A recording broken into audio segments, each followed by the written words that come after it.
Welcome back, and we are on day 9 of our op art, which means we are getting close to the end here, right? Next class is going to be when this is all due, so what should we do today? Well, we've got a huge work day. It's going to be amazing.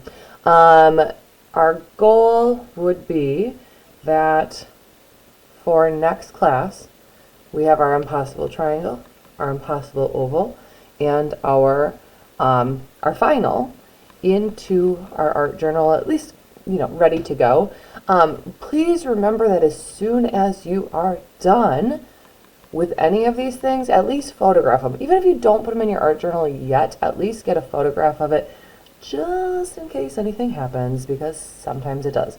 So get those photos of each project.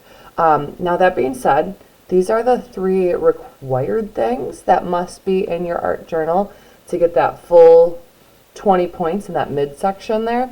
But if you want to do more, or maybe you notice like, hey, I only have 3 hours outside of class time, and I need that 5. So what do I do?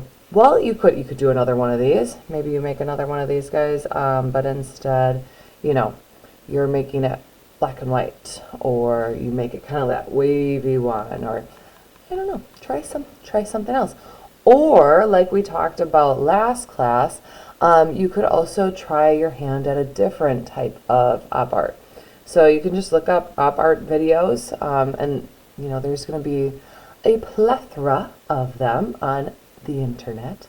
So feel free to try out any of those. Also in our slides, we have some in our slides as well. For example, behind my head right here, it'll say click here. And if you scroll to the bottom of that, it'll have some examples. Or if we go back to last class, this board also has some. There's some from like the first and second day of op art. So what I'm trying to say is, if you want to make another op art piece that isn't one of the official ones that we have done in class, you absolutely may, and then make sure you're photographing that as well to put it in your art journal, because then that counts for extra credit. Speaking of, you also have the option, we've got these cool pictures that came in your supply kit as well. So you're welcome to color those in too, throw those in your art journal for some extra credit, all that good stuff. Another place you might want to start photographing things, or I guess putting your photographs of things, is in the Hall of Frame. So always, if you come to day 10, or also you can look in the Art Hub, but you can find the Hall of Frame for this project as well, and you can claim your frame by putting in your name. We'll talk more on that next class, but I just wanted to remind you that's an option too. So yeah, today's going to be a big coloring day, so have fun with that, or I should say even shading day, because maybe some of you are just doing black and white. That works too. But we want to see those values, we want to see those gradients, we want to see all your amazing skills that you're learning. And then also, just as a heads up, the next project we are going to be doing involves a type of foil.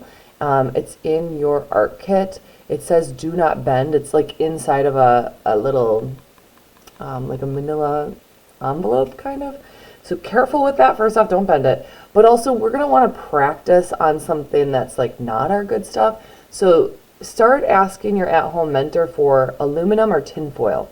We're going to need some to just like practice with.